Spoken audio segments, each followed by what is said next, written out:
سوال نمبر 9، کیا آپ جانتے ہیں کہ سورہ نصر قیادت کی تبدیلی کا سبق بھی دیتی ہے؟ سوال، سورہ نصر سے قیادت کے بارے میں کیا سبق ملتا ہے؟ اے، ہمیشہ قیادت اپنے پاس رکھنا۔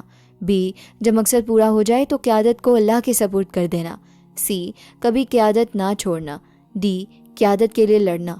درست جواب بی، جب مقصد پورا ہو جائے تو قیادت کو اللہ کے سپرد کر دینا۔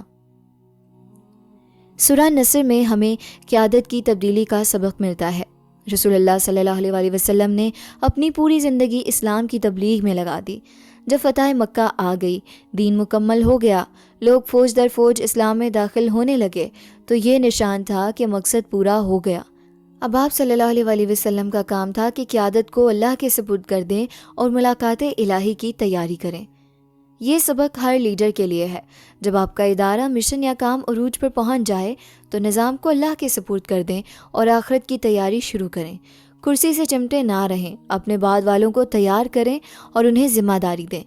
اللہ ہمیں سکھا رہے ہیں کہ کوئی بھی انسان ہمیشہ کے لیے نہیں ہے۔ جب مقصد پورا ہو جائے تو آگے بڑھیں اور آخرت کی تیاری کریں۔ اگر آپ کسی ادارے یا تنظیم کے سربراہ ہیں تو اپنے بعد والوں کو تیار کریں، کرسی سے مت چمٹے رہیں۔ کمنٹ میں آمین لکھ کر اس دعا میں شامل ہو جائیں کہ اللہ ہمیں قرآن کی سمجھ دے اور اس پہ عمل کی توفیق دے، اور آنے والی ویڈیوز کے لیے چینل کو سبسکرائب کر لیں۔